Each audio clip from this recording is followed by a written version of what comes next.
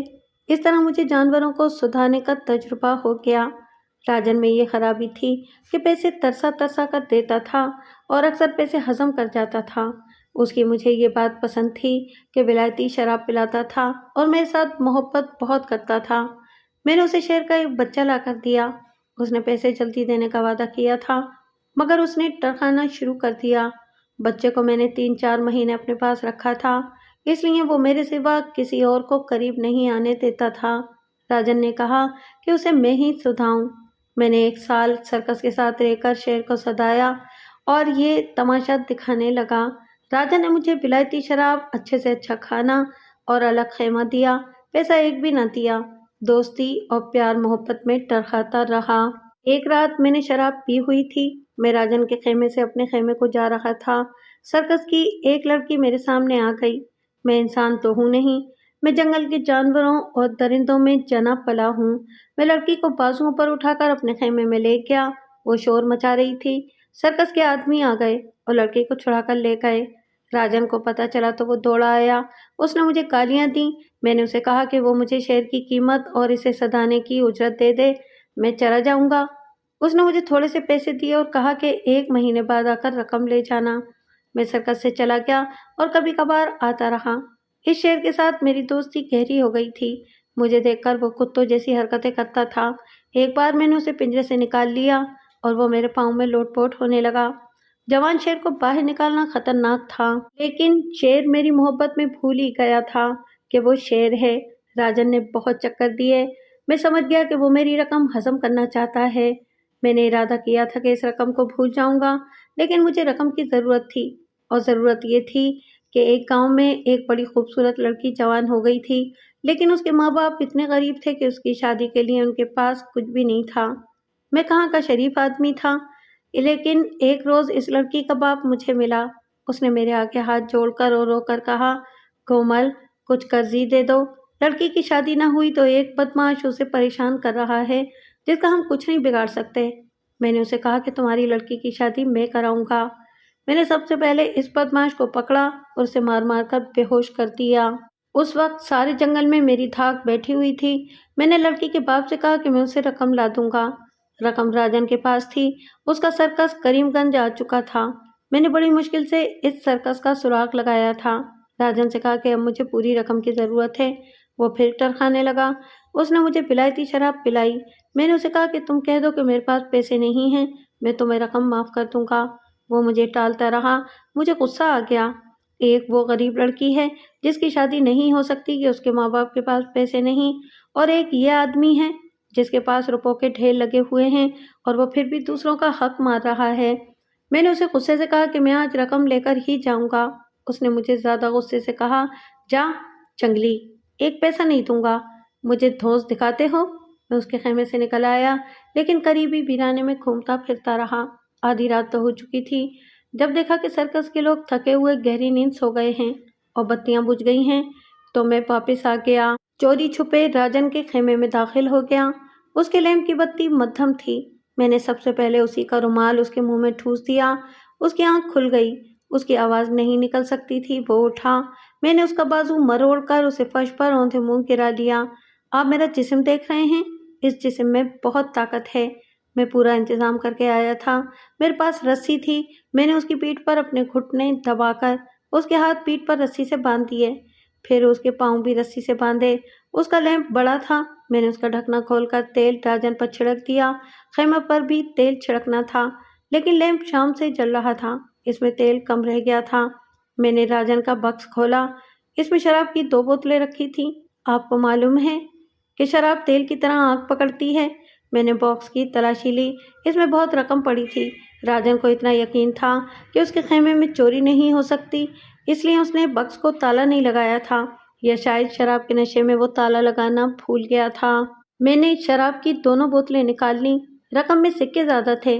میں نے 5 اور 10 روپے کے جتنے نوٹ تھے نکال کر اپنی کمر کے ساتھ باندھ لیے۔